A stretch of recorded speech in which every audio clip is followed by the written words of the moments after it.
Hello दोस्तों, मैं जीत एक बार आपका पुनः स्वागत करता हूं आपके अपने यूट्यूब चैनल जीतेस एकेडमी में। तो कैसे हैं आप सब? आशा है कि आप सभी लोग अच्छे होंगे, बेहतर होंगे, स्वस्थ होंगे। और जैसा कि ये जो संविधान का सेशन चल रहा है, इसमें ये चौथी क्लास है, ठीक है। और चौथी क्लास में पिछली अगली 3 क्लासों को डिटेल से देखने के लिए आप पिछली क्लासों को जाके आप देख सकते हैं उनको कितनी बेहतर तरीके से टॉपिक वाइज कवर किया गया, ठीक है। जैसे कि संविधान का इतिहास हो गया, ठीक है, संविधान का विकास भी हो गया, ठीक। और संविधान से जो भी आज तो जैसे हमारी विशेषताओं वाली क्लास है, ठीक है, प्रस्तावना की भी इनकी क्लास हो चुकी है। संविधान की प्रस्तावना से संबंधित जितने भी क्वेश्चन बनने थे उसकी भी क्लास हो चुकी है, ठीक है। तो आज का हमारा सेशन है कुछ संविधान से जो प्रमुख रूप से पूछे जाते हैं, ठीक है, जो डायरेक्ट ही क्वेश्चन पूछे जाते हैं, चाहे यूपीएसआई में हो या यूपी पुलिस में हो या फिर अन्य कोई भी स्टेट एग्जाम में हो, उन सभी में पूछे जाते हैं, ठीक है। तो उससे पहले संविधान के कुछ जो प्रमुख तथ्य हैं हम उनको समझने की कोशिश करते हैं और जानते हैं कि ये कैसे क्या संभव है, ठीक है। तो जैसे कि एक क्वेश्चन आपसे पूछ लिया जाएगा कि जो हमारा देश है उसको क्या कहते हैं, तो राज्य कहते हैं, ठीक है। ये राज्य क्या है, मूर्त है या अमूर्त संरचना है? कौन सी, मूर्त संरचना है या अमूर्त संरचना है, ठीक है। क्योंकि ये यूपीएसआई वगैरह बहुत ही बेस्ट तरीके से पूछा जाता है, इसलिए इसको हम कुछ भी नहीं छोड़ेंगे, ठीक है, बेहतर तरीके से कवर करेंगे, ठीक है। तो इसमें पहला क्वेश्चन क्या है, मैंने आपको बताना चाह रहा हूँ कि जो राज्य है हमारा, राज्य अर्थात जिसको हम देश कहते हैं, वो कैसी है, मतलब मूर्त संरचना है उसकी या अमूर्त संरचना है, ठीक है। और दूसरा क्वेश्चन है कि हमारी सरकार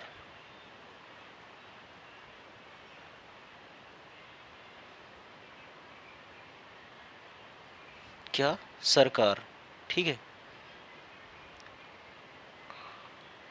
सरकार क्या है, मूर्त है या अमूर्त है, ठीक है। तो पहला क्वेश्चन हमारा कि राज्य क्या है और जो सरकार है वो क्या है। क्योंकि कल ही मैं पीसीएस का सेट चेक कर रहा था, सेट मतलब क्या सॉल्व कर रहा था, उसमें ही ये क्वेश्चन मिला था, तो ये क्वेश्चन आपके लिए भी इम्पोर्टेंट है, ठीक। ठीक, तो इसमें राज्य क्या है, तो ये समझते हैं जो राज्य है हमारा, थोड़ा सा इसको ऐसे समझने की कोशिश करिए कि राज्य जो हमारा है जैसे कि अर्थात हमारा देश है, ठीक है। तो ऐसे करके ये भारत देश हो जाता है, ठीक है। तो इसकी संरचना फिक्स नहीं है, हो सकता है आगे जा कर के ये क्या, अभी यहाँ पे सिक्किम शामिल है, आगे हो सकता है नेपाल भी शामिल हो जाए, ठीक है, भूटान भी शामिल हो जाए, ठीक है। तो ये क्या है, इसकी संरचना कैसी हो जाएगी, तो अमूर्त संरचना हो जाएगी। आपको पहले क्वेश्चन का जवाब मिल गया होगा कि राज्य क्या है, अमूर्त संरचना है, ठीक है। ये तो छोटे से स्टेट से हम समझ सकते हैं कि कोई भी स्टेट है, माना कि स्टेट हमने क्या ले लिया, हमने यूपी ले लिया, ठीक है। यूपी की बनावट जैसे कि ये ऐसे करके ये तुम्हारा कुछ यूपी बना है, ठीक है। अब यूपी में से अब कुछ राज्य हो सकता है कि इसमें क्या उत्तराखंड के और शामिल हो जाए, जैसे कि अभी बुंदेलखंड की बात चल रही, ठीक। अगर बुंदेलखंड यदि अलग हो गया तो एमपी से भी कुछ राज्य ले लिए जाएंगे और यूपी से भी ले लिए जाएंगे, ठीक है। तो इस प्रकार ये बदलता रहता है, इसकी इसलिए इसकी भौगोलिक संरचना में क्या हो जाएगा, अमूर्त संरचना हो जाएगा, ठीक है। और यदि बात करें सरकार की, सरकार की तो सरकार में देखो जो भी जितने भी पद होते हैं वो बिल्कुल फिक्स होते हैं, ठीक है। जैसे कि पीएम हो गया, राष्ट्रपति हो गया, उपराष्ट्रपति हो गया, ये जितने भी बिल्कुल पद हैं ये क्या होते हैं, फिक्स होते हैं। तो ये मूर्त संरचना के अंतर्गत आते हैं, मूर्त संरचना के अंतर्गत आते हैं। तो आशा करता हूँ, उम्मीद करता हूँ कि आपको ये दोनों पॉइंट समझ में आ गए होंगे। यदि क्लास ये सेशन अच्छा लगे तो लाइक तो बनता है, ठीक है। बढ़ते हैं आगे की तरफ। अब हम देखते हैं कुछ इसके फैक्ट क्या है जो इससे की मतलब विशेषताएं के तौर पे जाना जाता है, ठीक है। समझ लेते हैं जैसे कि संविधान का एक वर्गीकरण होता है। संविधान का क्या होता है? वर्गीकरण। ठीक, तो वर्गीकरण 3 प्रकार से होता है। बात समझने की कोशिश करना, बस एक बार पढ़ो, बेटर से पढ़ो। जब ये पूरी सुचारू रूप से पूरी प्रैक्टिस सेट हो जाएगा, उसके बाद मैं टॉपिक वाइज लेके आऊँगा बहुत बेहतरीन तरीके से। ठीक है, उसको समझेंगे। और संविधान जितना भी है, कहीं भी जाइएगा संविधान से क्वेश्चन बच के नहीं जाएगा। ठीक है, जैसे कि निर्माण व विकास के आधार पर, तो पूछ लेगा आपसे लिखित और अलिखित। निर्माण व विकास के आधार से क्या पूछेगा? लिखित संविधान और अलिखित संविधान। ठीक है, इतनी बात समझ में आई।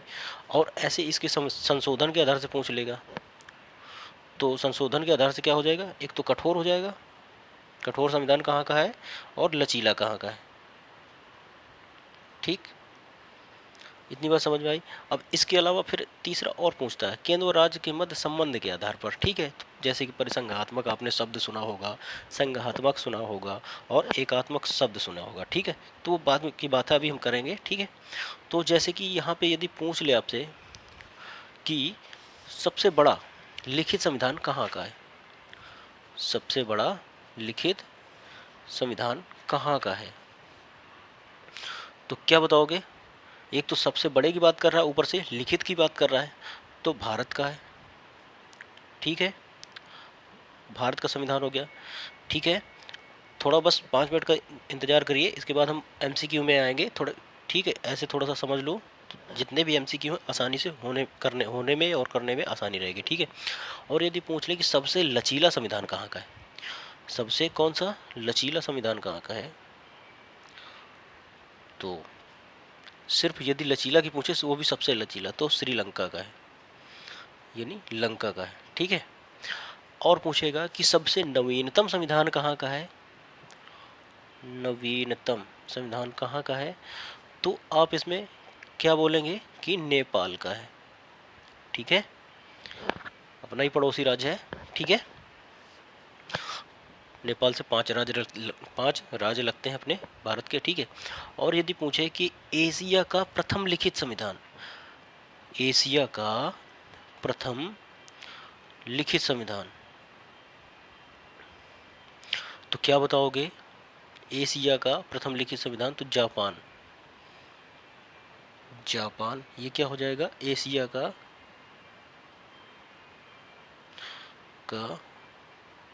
प्रथम लिखित संविधान। ठीक है, और यही पूछे कि सिर्फ पूछे कि सबसे पहला लिखित संविधान, सबसे पहला लिखित संविधान, तो भैया सबसे पहला पूछेगा, सबसे पहला कौन सा लिखित, तो कहाँ का होगा? तो यूएसए का। ये कुछ, ये देखिए थोड़ा सा कुछ पॉइंट होते हैं जो मतलब कि भ्रम पैदा करने वाले होते हैं। जैसे कि मैंने आपको बताया सबसे बड़ा लिखित संविधान का है, तो भारत लगाना है आपको।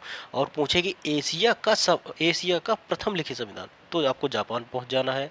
और कहे कि सबसे पहला लिखित संविधान, क्योंकि एशिया तो अपने ये यूरोप प्लस एशिया मिलकर नहीं बना, तो उसमें एशिया अलग एक ऐसा वो है। एशिया के अंतर्गत क्या क्या आ जाते हैं, जैसे भारत हो गया, नेपाल हो गया, जापान अपान, ये सब कहाँ है? सब एशिया के अंतर्गत आ जाते हैं। ठीक है, जैसे ही यूएसए आएगा, तो यूएसए एक अलग से ही क्या है? महाद्वीप है। ठीक है, ठीक है, तो उसमें ही उत्तरी अमेरिका करके। ठीक है, तो उसमें सबसे पहला लिखित संविधान कहाँ का हो जाएगा? तो यूएसए का हो जाएगा। ठीक, आशा करता हूँ, उम्मीद है कि इतनी बातें समझ में आ गई होंगी आपको। ठीक है, तो एक क्वेश्चन जो सबसे बेहतर और सबसे उम्दा क्वेश्चन है, जिसको शायद जो अक्सर रिपीट होता है कि भारत का संविधान कैसा है, भारत का संविधान कैसा है, कठोर है या लचीला है, ये दोनों है। ठीक है, तो भारत का संविधान कैसा है? कठोर और लचीला दोनों है। ठीक है, इतनी बात समझ में आई। ठीक है, तो ये रहे। और सबसे अच्छा उपयुक्त तो संविधान कौन सा होता है? तो कठोर एवं लचीला, यही सबसे सर्वोपरि और सबसे अच्छा माना जाता है। ठीक है, इतनी बात समझ में आ गई। तो चलो अब बढ़ते हैं क्वेश्चन की तरफ। ठीक, अब क्वेश्चन जितने भी इनके कर लेते हैं, आपको पूरे पूरे क्वेश्चन समझ में आएंगे बेहतर तरीके से। ठीक है, तो आज का हमारा पहला क्वेश्चन,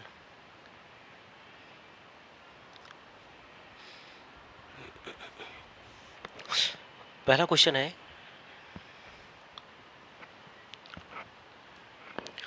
कि विश्व का सबसे बड़ा लिखित एवं सर्वाधिक व्यापक संविधान किस देश का है। पहला ही क्वेश्चन आपको मिल गया और आपको आंसर भी पता चल गया होगा कि कह रहा है एक तो विश्व का, दूसरा सबसे बड़ा और सर्वाधिक व्यापक यानी बड़ा संविधान किसका है। तो ऑप्शन नंबर बी ही सही हो जाएगा, भारत का। ठीक है, आशा करता हूँ समझ में आ गया होगा। यदि समझ में आ गया हो तो क्लास को लाइक ज़रूर कर दीजिएगा और कमेंट बॉक्स में बताइएगा क्लास कैसी लगी आपको। ठीक है, अब दूसरा क्वेश्चन हमारा कहता है कि संविधान, भारतीय संविधान कैसा है, कठोर है या क्या है, लचीला है या ना ही कठोर है ना ही लचीला है, या अंश कठोर है अंश लचीला है। तो मैंने भी अभी आपको दूसरा भी बता दिया था। ठीक है, कैसा, कठोर एवं लचीला। तो इसमें देखो ये ए भी सही होगा, बी भी सही होगा। ठीक है, तो ये दोनों ऑप्शन नहीं मैच कर रहा, तो यानी ऑप्शन नंबर डी सही होगा, क्योंकि दोनों के तो अंशतः कठोर और अंशतः लचीला। ठीक है, ये ऑप्शन आपका सही हो जाएगा। ठीक है, क्वेश्चन नंबर 3 क्या है, कहता है कि भारतीय संविधान किस प्रकार का है। नम्य का मतलब क्या होता है, नमनीयता। ठीक है, अनम्य का क्या होता है, अनमनीयता। बोले तो इसका पहला क्या है, नम्य का मतलब होता है लचीला, लचीला, और अनम्य का मतलब होता है क्या, अलचीला। ठीक है, तो भारत का संविधान कैसा है, भारत का संविधान कैसा है, तो लचीला भी है और अन्य लचीला, अनम्य भी है, मतलब लचीला और अलचीला दोनों है। ठीक है, यानी लचीला का मतलब लचीला हो गया, अलचीला का मतलब क्या, कठोर हो गया। ठीक है, लचीला एवं कठोर दोनों है। ठीक है, तो यानी ऑप्शन नंबर सी इसका क्या हो जाएगा, सही हो जाएगा। ठीक, नेक्स्ट क्वेश्चन हमारा चौथा कहता है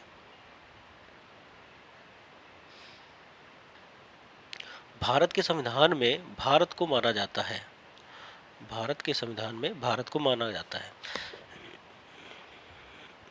तो एक अर्ध संघ, ऑप्शन नंबर बी स्वतंत्र राज्यों का एक संघ, या राज्यों का एक यूनियन, या ऑप्शन नंबर डी इनमें से कोई नहीं। ठीक है, तो देखो आपने भाग 1 पढ़ा होगा, भाग 1 या अनुच्छेद 1 या अनुसूची 1। ठीक है, उसमें सब क्या बोला गया है कि भारत राज्यों का संघ है। क्या बोला गया भैया, कि भारत राज्यों का संघ है। तो इसमें अब ऑप्शन ढूंढिए कौन सा है इस पे, तो भारत राज्यों का संघ है, यानी कि ऑप्शन नंबर सी, भारत राज्यों का एक यूनियन है। यूनियन मीन्स मतलब संघ। देखिए ऑप्शन में देखिए, आधा उसने हिंदी में लिखा, आधा इसमें इंग्लिश में लिख लिया। ठीक है, अब यदि पूछे कि यूनियन शब्द कहाँ से लिया गया है, तो कनाडा से। ठीक है, इतनी बात याद रखिएगा। अब इसके बाद जो नेक्स्ट क्लास होगी वो स्रोत के आधार पर ही क्लास होगी। ठीक है, जिसमें पूरे जो भी जो महत्वपूर्ण, अब देखो 60 देशों से लिया गया है स्रोत, तो पूरे तो नहीं पढ़े जा सकते, लेकिन उनमें से जो इम्पोर्टेंट है उनको पढ़ा जा सकता है। ठीक है, तो क्वेश्चन नंबर 5 देखते हैं क्या है। क्वेश्चन नंबर 5 कहता है भारत एक धर्मनिरपेक्ष देश है। ठीक है, इसका तात्पर्य है, ऑप्शन नंबर ए कहता है सभी नागरिक कानून के सामने समान है, सभी नागरिक कानून के सामने क्या है, समान है। ठीक है, और बी कहता है उसका राज्य स्तर पर कोई धर्म नहीं है। धर्मनिरपेक्ष का मतलब ही होता है कि ऐसा देश जिसका कोई धर्म ही ना हो। ठीक है, जो भी धर्म हो सभी बराबर की श्रेणी के अंतर्गत आते हो। ठीक है, तो यानी ऑप्शन नंबर बी इसका सही हो जाएगा। ठीक है, क्वेश्चन नंबर 6 कहता है निम्नलिखित कथनों में से सही है। तो ऑप्शन नंबर ए कहता है कि भारतीय संविधान अध्यक्षात्मक है, भारत एक नाम मात्र का राजतंत्र है, भारत एक कुलीन तंत्र है, भारत एक कैसा संसदात्मक प्रजातंत्र है। ठीक है, तो ऑप्शन नंबर डी सही हो जाएगा, क्योंकि भारत एक कैसा है, संसद के तहत है।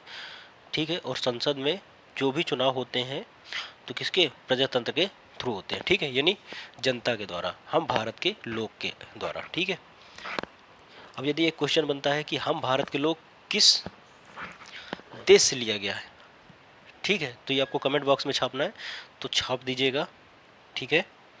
बाकी नहीं होगा तो मैं नेक्स्ट क्लास में इसको बताऊंगा, ठीक है। तो देखते हैं क्वेश्चन नंबर 7 क्या कहता है। भारतीय संविधान के संबंध में कौन सा कथन सही है। भारतीय संविधान के संबंध में कौन सा कथन सही है। यह एक मौलिक संविधान है। क्या कहता है, यह एक मौलिक संविधान नहीं, मौलिक संविधान नहीं है, ठीक है। ऑप्शन नंबर बी कहता है दूसरे देशों के संविधान से प्रभावित है। तो और देख लेते हैं, ये तो सही है, ठीक है। ये दूसरे देशों के संविधान के बिल्कुल नकल है, नहीं बिल्कुल नकल भी नहीं है। इतने हमारे वो मूर्ख नहीं थे अपने देश वाले कि मतलब बिल्कुल का बिल्कुल वैसे ही छाप दें। अगर बिल्कुल नकल हो जाएगा तो जो देश किसी जो संविधान किसी और देश में चल रहा है तो वही संविधान जायज़ सी बात है अपने देश में भी चलेगा, लेकिन ऐसा नहीं है, ठीक है। अपने महापुरुषों पर क्या मेहनत पर पानी फेरने की बात हो रही है, ठीक है। और ऑप्शन नंबर डी कहता है उपर्युक्त सभी कथन क्या है, गलत है, ठीक है। तो गलत नहीं है भैया, यानी ऑप्शन नंबर बी इसका सही हो जाएगा, ठीक है। क्वेश्चन नंबर 8 कहता है कौन सा कथन सही है। भारत का संविधान भारत की संसदीय पद्धति सरकार की व्यवस्था करता है, ठीक है। और ऑप्शन नंबर बी भारतीय संविधान द्वारा स्वतंत्र न्यायपालिका की स्थापना की गई है, ठीक है। और भारतीय संविधान भारत के विधि शासन की व्यवस्था करता है, यानी ये भी सही है, ये भी सही है, ये भी सही है, यानी ऑप्शन नंबर डी सही है, ठीक है।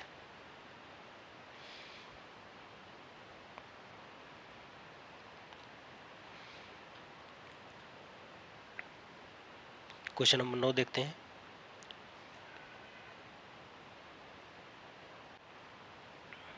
क्वेश्चन नंबर 9 कहता है हमारा कौन सा कथन सही नहीं है, ठीक है। मतलब अर्थात नहीं वाला कथन क्या चूज करना है हमको, अर्थात 3 इनमें सही होंगे, चौथा नहीं होगा, ठीक। भारतीय संविधान निर्मित निम्नलिखित और सर्वाधिक व्यापक है। भारतीय संविधान क्या है, निर्मित, लिखित और सर्वाधिक व्यापक है, ठीक है। तो देख लेते हैं और आगे देखते हैं, ये तो सही है वैसे, ठीक। तो ये तुम्हारा सही हो जाएगा। ऑप्शन नंबर बी कहता है भारतीय संविधान प्रभु संपन्न, लोकतंत्रात्मक, पंथ निरपेक्ष और समाजवादी संविधान है, बिल्कुल ये सही है, ये भी सही है, मतलब ठीक है। ऑप्शन नंबर सी कहता है भारतीय संविधान में मूल अधिकारों को स्पष्ट या समाविष्ट किया गया है, ठीक है। तो बिल्कुल किया गया है, ठीक है। आपको कमेंट बॉक्स में लिखना है कि मूल अधिकारियों की संख्या वर्तमान में कितनी है, ठीक है। और मूल संविधान में वर्तमानों की संख्या कितनी थी, ये दोनों आपको क्वेश्चन लिखने हैं कमेंट बॉक्स में, ठीक है। तो और जब भाग 3 की बात करेंगे तो हम अपना मूल अधिकारी की बात कर लेंगे, ठीक। और तो जैसी बात है, ये जब तीनों ऑप्शन सही हो जाएंगे तो ऑप्शन नंबर डी इसका क्या हो जाएगा, गलत हो जाएगा, हमको नहीं चूज करना है, ठीक है। तो क्वेश्चन नंबर 10 कहता है निम्नलिखित में से कौन सा कथन सही है, ठीक है। अब देखो भैया आजकल ना ऐसे ही क्वेश्चन पूछे जाते हैं, ठीक है। एग्ज़ाम का पैटर्न बदल चुका है पूर्ण रूप से, ठीक है। अगर तुम सोचो कि नॉर्मल तरीके से क्वेश्चन पूछ ले, ठीक है, तो अब ऐसे नहीं क्वेश्चन पूछता है। अब ज़्यादातर क्वेश्चन पूछे कौन सही है या फिर कौन नहीं सही है, छांटो। अब तो आपको देखना पड़ेगा, ठीक है। और यदि यूपी पीसीएस वगैरह देखेंगे ना तो उसमें तो 4 ऑप्शन मिलते हैं, उनमें कह देगा सही मिलान करो, ठीक है। तो चलिए 10वां क्वेश्चन है निम्नलिखित में से कौन सा कथन सही है, ठीक। तो यूपीएसआई वालों बहुत बेहतर तरीके से बहुत अच्छे से पढ़ना है, और जो भी मतलब एग्ज़ाम है चाहे यूपी पुलिस का हो चाहे कोई भी हो, एक बार अच्छे से बेहतर से कोई भी सब्जेक्ट हो कवर कर लो उसको, ठीक है। मैं फिर बोल रहा हूँ कि प्रैक्टिस सेशन देने के बाद इसके बाद मैं टॉपिक वाइज लेके आ जाऊँगा बेहतरीन तरीके से क्लास नोट्स में, ठीक है। जो अपने हाथ से मैं लिखूँगा बेहतर तरीके से A to Z सब कुछ होगा, एक बार पढ़ लो, इसके बाद दोबारा कहीं पढ़ने की ज़रूरत नहीं पड़ेगी, ठीक है। तो क्वेश्चन नंबर 10 कहता है हमारा भारतीय संविधान कई विदेशी संविधान तत्वों का समावेशन किया गया है, ठीक है।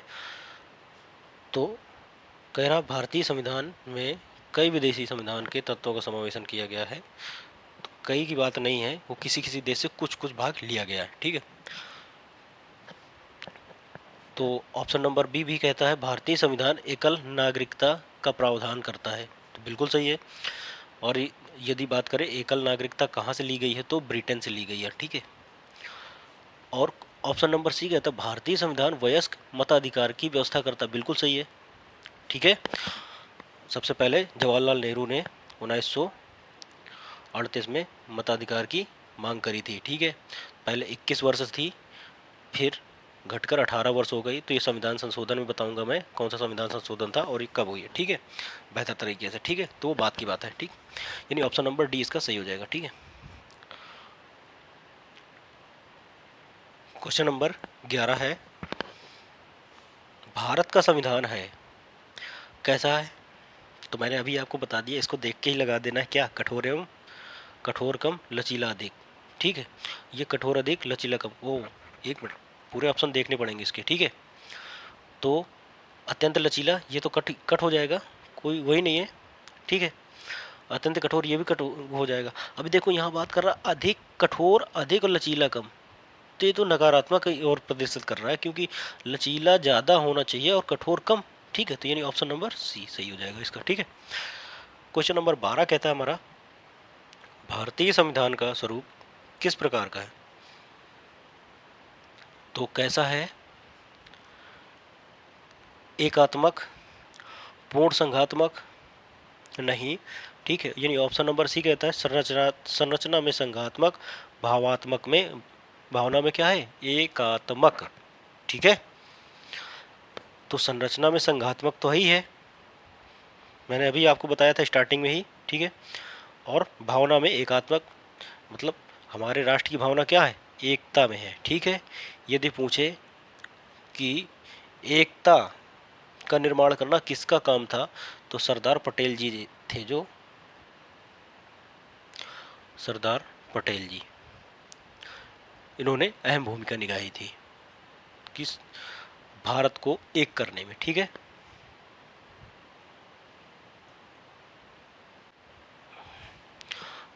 फिर है क्वेश्चन नंबर 13।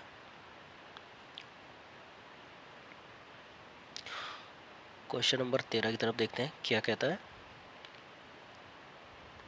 क्वेश्चन नंबर 13 कहता है भारतीय संविधान ए में एकात्मक है क्योंकि, ठीक है, क्योंकि केवल संसद को संवैधानिक संशोधन प्रक्रिया आरंभ करने का अधिकार, बिल्कुल सही है। संसद क्या करती, कानून का निर्माण करती है, ठीक है। कुछ स्थिति में संसद राज्यों के लिए कानून बनाने का अधिकार रखती है, बिल्कुल सही बात है, राज्यों में भी कानून लागू कर सकती है, ठीक है। अखिल भारतीय सेवाओं के कारण, अखिल भारतीय सेवाओं के कारण, तो ये कुछ पॉइंट मिसमैच लग रहा है उसमें, क्योंकि पूरा सेंटेंस नहीं दिया है। तो यानी ऑप्शन नंबर ए भी सही है, बी भी सही है, तो ये इसका ऑप्शन नंबर क्या सही हो जाएगा, डी सही हो जाएगा यहाँ तक, ठीक है। अब देखो, जब भी राज्य कानून बनाए, पॉइंट समझना, ठीक है, दिमाग यहीं पे लाओ सेंट्रल पे, और जब भी केंद्र कानून बनाए, ठीक है, और लागू करें एक जगह, ठीक है, तो वहां पर केंद्र का कानून ही लागू होगा, ना कि राज्य का, ठीक है। इतनी बात समझ में आई, ठीक है। बढ़ते हैं नेक्स्ट क्वेश्चन की तरफ। क्वेश्चन नंबर 15 कहता है हमारा, भारतीय संविधान पर सबसे अधिक प्रभाव किसका पड़ा है? तो ये मैंने आपको एक्ट में ही बताया था, ठीक है, पहली क्लास, ठीक है। संविधान का विकास या संविधान से संबंधित अधिनियम जो भी थे, उस पर मैंने बताया था, ठीक है, कि भारत शासन अधिनियम का, यानी ऑप्शन नंबर ए, 70% शामिल किया गया है, यानी 321 आर्टिकल हैं किस पे, भारत शासन अधिनियम में, ठीक है, जिसमें 250 आर्टिकल डिट्टो के डिट्टो छाप लिए गए, किसमें, भारतीय वो भारतीय भारत शासन अधिनियम, ठीक है, कौन सा, 1947, ठीक है, बोल सकते हैं, या स्वतंत्रता संग्राम अधिनियम, ठीक है। यह संविधान में कितने ले लिए गए, तो 250 आर्टिकल ले लिए गए, ठीक है। ये क्वेश्चन आपको अच्छे समझ में आ गया होगा, ठीक है, क्योंकि यहाँ पे मैंने बहुत सारे प्रावधान भी बताए थे कि केंद्र में द्वैध शासन खत्म हो गया, प्रांतों में लागू हो गया, ठीक है। फिर इस एक्ट के तहत 2 नए प्रांत बनाए गए थे, उड़ीसा और सिंध करके, ठीक है। वो सब मैंने बातें आपको पूरी बता चुकी हैं, ठीक है। जिसको देखना हो तो पार्ट पहला देख सकता है, उस पर बहुत ही बेहतरीन तरीके से डिटेल से क्वेश्चन हो चुके हैं, ठीक है। तो अब बात करते हैं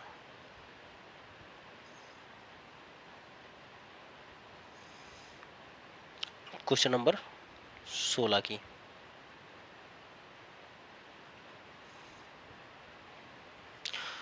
क्वेश्चन नंबर 16 कहता है हमारा, निम्नलिखित में से यह किससे किससे निर्धारित होता है कि भारत का संविधान एक परिसंघात्मक है।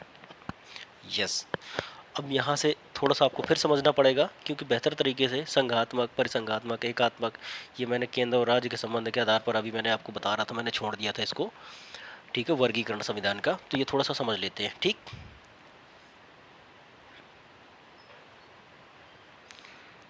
तो इसको समझने की कोशिश करते हैं।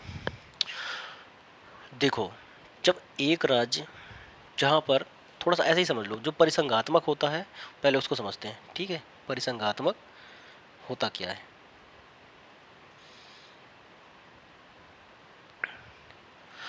परिसंघात्मक व्यवस्था वह व्यवस्था होती है जहाँ पर केंद्र का महत्व नहीं होता ज़्यादा, बल्कि राज्य शक्तिशाली होता है, ठीक है। इसमें क्या होता है, राज्य शक्तिशाली होते, पावर होता है, और केंद्र का ज़्यादा महत्व नहीं होता है, ठीक है। यदि इसकी एग्जाम्पल की बात करें तो जैसे बात करें अमेरिका की, पहले स्टार्टिंग में बना था, इसमें 13 राज्य थे, 13 राज्य मिलकर के क्या बने थे, यूएसए बनाया गया, ठीक है।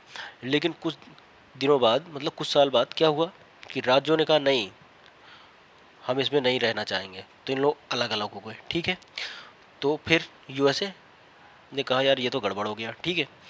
फिर इसके बाद आया संघात्मक एक व्यवस्था, ठीक है। तो संघात्मक व्यवस्था में क्या होता है कि केंद्र जो होता है, फिर से एक बार लिख देते हैं, फिर से बताते हैं, ठीक है।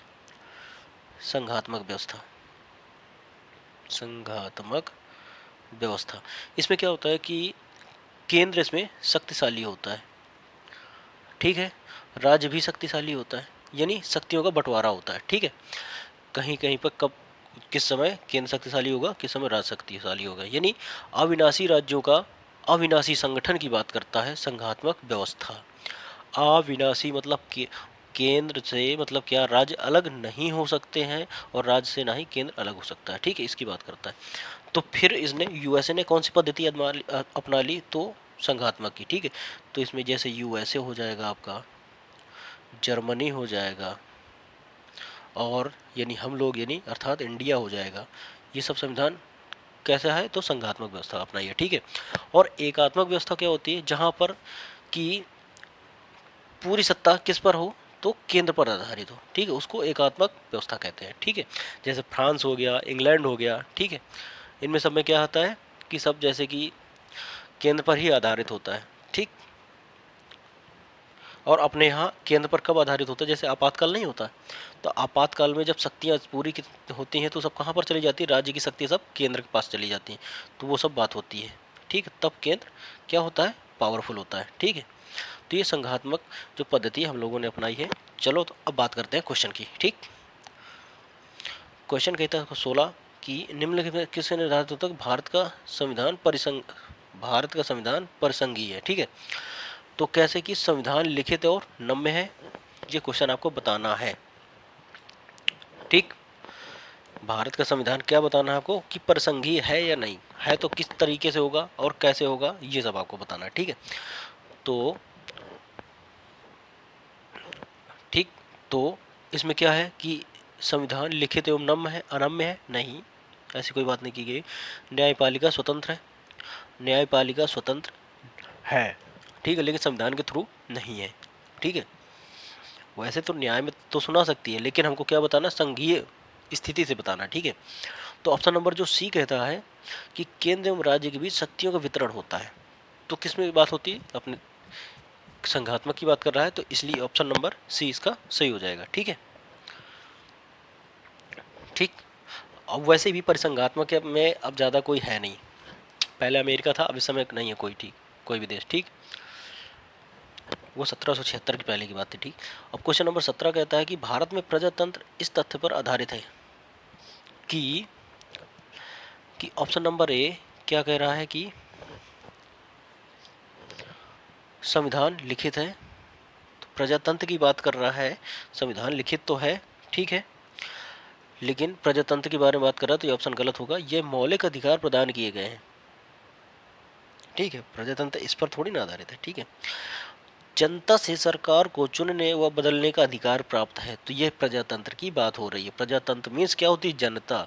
और जनता से यदि ऑप्शन को हम एलिमिनेट करते तो ऑप्शन सी में जनता ही मिलता। ठीक है, ठीक। ये तो भाग 4 की बात कर रहा है, ऑप्शन नंबर डी की। ठीक है, क्वेश्चन नंबर 18 है, कहता है, क्वेश्चन नंबर 18 कहता है भारतीय संविधान में क्या है, कितने आर्टिकलों की बात करिए। तो ऑप्शन नंबर है 300 से अधिक, 350 से अधिक आर्टिकल, 400 से अधिक या 500 से अधिक। तो फिर ये मैं पहली ही क्लास में आपको बता चुका हूँ संविधान के विकास में ही, ठीक है, कि कितने हैं, 395 आर्टिकल है। ठीक है, अनुसूची पूछे तो पहले 8 थी, अब कितनी है, 12 है। ठीक है, यदि भाषा पूछे तो 22 भाषाएं हैं। ठीक है, इतनी बात समझ में आई। और अधिकार पूछे तो 6 अधिकार, पहले 7 थे। ठीक, संपत्ति का अधिकार हटा दिया गया है, जो 300 का आर्टिकल में रखा गया है, वो आर्टिकल की बात है, तब बात करेंगे। ठीक है, तो ऑप्शन नंबर इसका कौन सा सही हो जाएगा? तो ऑप्शन नंबर बी। ठीक है, 350 से अधिक। ठीक, क्वेश्चन नंबर 19 कहता है भारत में किस प्रकार की शासन व्यवस्था अपनाई गई है। अब बताओ ये क्वेश्चन कैसा होगा। ऑप्शन नंबर ए कहता है अमेरिका अध्यात्मक प्रणाली बिल्कुल नहीं अपनाई गई। वहाँ पे प्रधानमंत्री होता है, उपराष्ट्रपति थोड़ी ना होता है। ठीक है, अपने यहाँ तो उपराष्ट्रपति भी हैं। ठीक, वहाँ पे राजा होते हैं, लेकिन ठीक। अब ये दूसरा कह रहा है कि ब्रिटिश संसदनात्मक प्रणाली। अब देखो, हम पर राज कौन कर रहा था? तो ब्रिटिश सरकार ही कर रही थी, ब्रिटिश सरकार ही कर रही थी। ठीक है, तो जितने भी संसदात्मक प्रणाली थी उन्हीं की अपना ली गई थी। ठीक है, अब देखिए कैसे,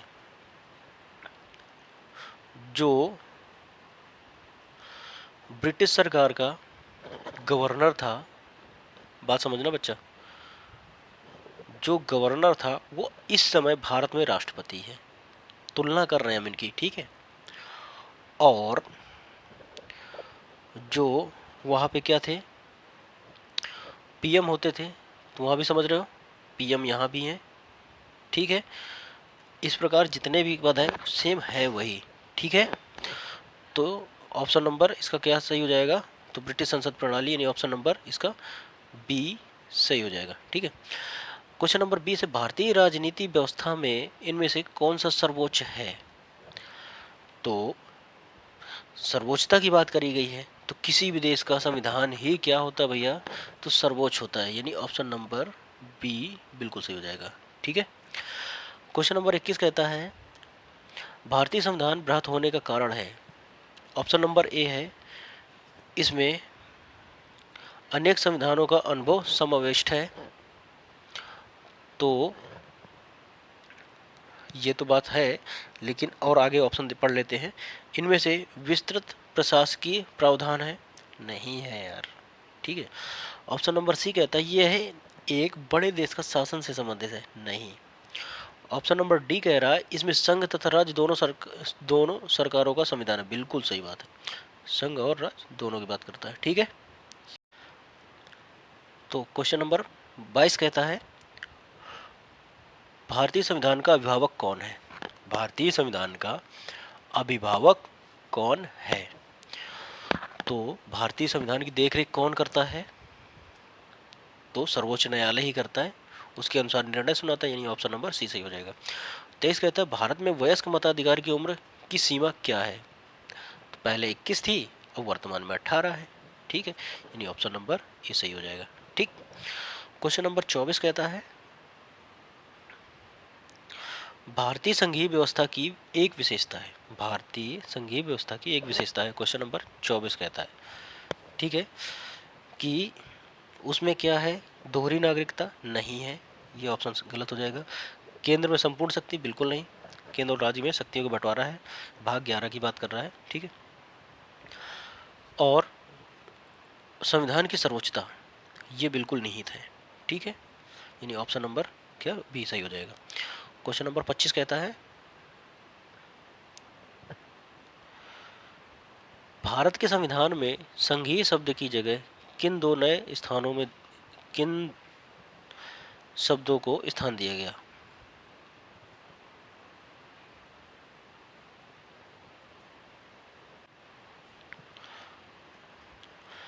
तो क्वेश्चन कह रहा है किसको किन शब्दों को स्थान दिया गया है। ठीक है, तो संघीय राज्य नहीं, संघों का राज्य नहीं, राज्यों का संघ। फर्स्ट आर्टिकल, फर्स्ट भाग, फर्स्ट अनुच्छेद क्या बताया गया है? भारत राज्यों का संघ है। ठीक है, क्वेश्चन नंबर 26 कहता है संविधान में कितनी सूचियां हैं? सूचियां, अनुसूचियां नहीं पूछ रहा है, अनुसूचियां पूछता तो बताते हम लोग कितनी है, तो 12। ठीक है, सूची पूछ रहा है, मतलब सूची का मतलब यहाँ उससे है कि एक तो केंद्र की,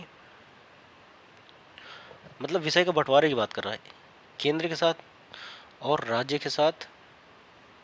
ठीक है, और दोनों केंद्र और राज्य दोनों के साथ। ठीक है, यानी ये 3 भागों में विभाजित किया गया, मतलब सूचियां इनकी बनाई गई हैं। ठीक है, यानी ऑप्शन नंबर सी इसका राइट हो जाएगा। क्वेश्चन नंबर 27 कहता है भारत का संविधान अपना प्राधिकार किससे प्राप्त करता है?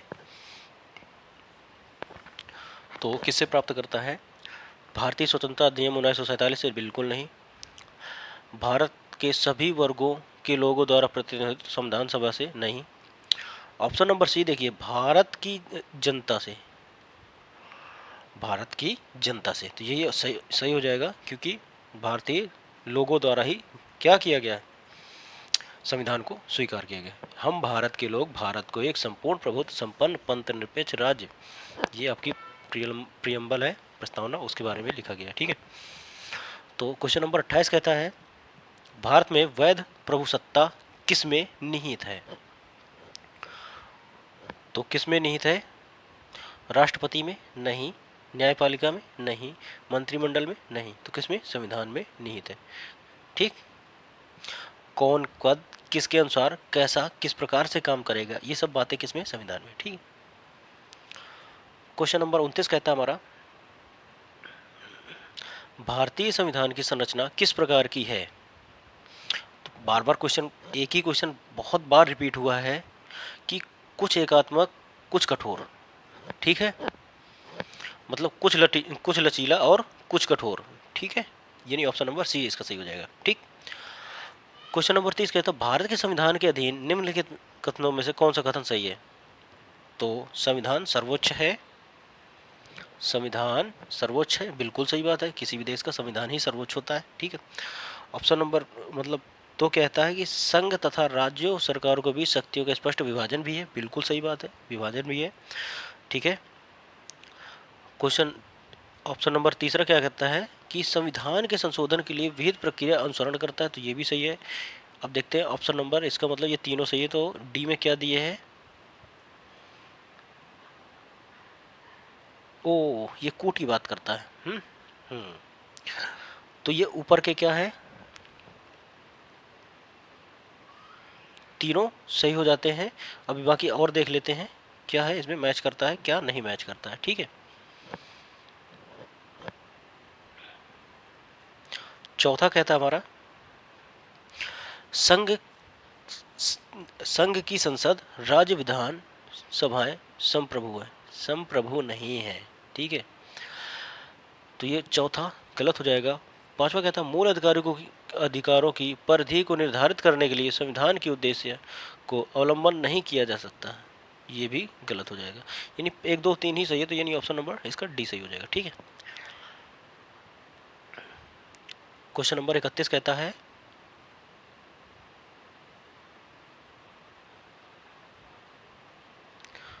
क्वेश्चन नंबर 31 हमारा कहता है निम्नलिखित संविधान की अवधारणा ने सर्वप्रथम कहां से जन्म लिया? ठीक है, बहुत ही अच्छा क्वेश्चन है।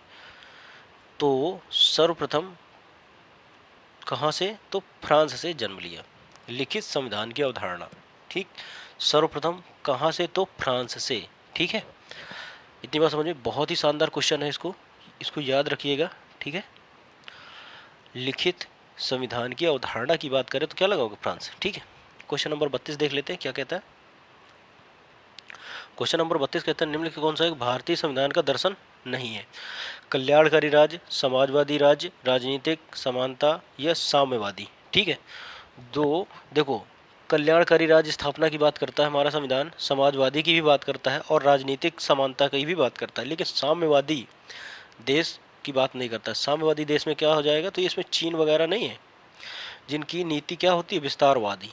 ठीक है, वो किस में हो जाएंगे, साम्यवादी वाले देश में। ठीक है, अब कूट आ गया एक, उसको देखते हैं।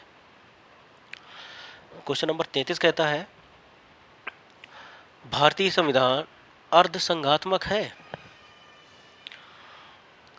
कारण कहता है भारतीय संविधान ना तो संघात्मक और ना ही एकात्मक है। ठीक है, अब बात समझिएगा, कह रहा है ना ही वो संघात्मक है ना ही एकात्मक है, तो जायज सी बात है क्या अर्धसंघात्मक है, अर्धसंघात्मक। ठीक है, तो आंसर जाएगा बिल्कुल सही। ठीक है, तो इसमें कौन सा ऑप्शन सही हो जाएगा, ए आर दोनों सही है, ए आर आर जो है एक ही सही व्याख्या करता है, यानी ऑप्शन नंबर ए इसका राइट हो जाएगा। ठीक है, क्वेश्चन नंबर 34 पढ़ लेते हैं, क्या कहता है, इनमें से कौन सा भारतीय संघीय व्यवस्था में एकात्मक तत्व है? तो ऑप्शन नंबर ए कहता है शक्तियों का विकेंद्रीकरण। ठीक है, मतलब इनमें मिलान करना है। ठीक है, अब देखते हैं इसमें क्या सीन है।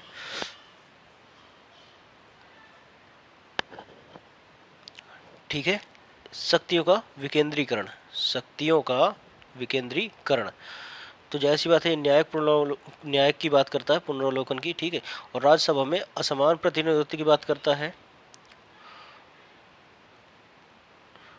राज्यसभा में असमान प्रतिनिधित्व की बात करता है।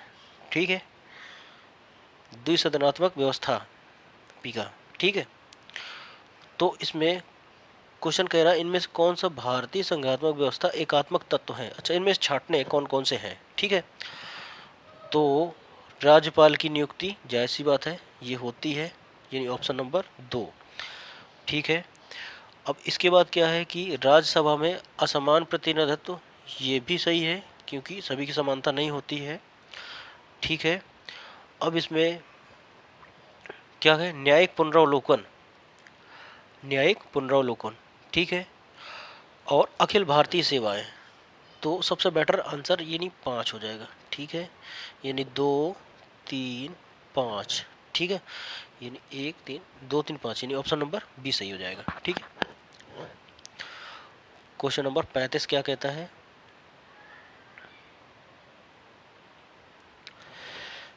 भारत में राजनीतिक व्यवस्था के मूलभूत लक्षण हैं। भारत में राजनीतिक व्यवस्था के मूलभूत लक्षण क्या है? यह एक लोकतांत्रिक गणराज्य है, यह एक लोकतांत्रिक गणराज्य है, तो बिल्कुल सही बात है। इसमें संसाधनात्मक रूप की सरकार है, संसाधनात्मक।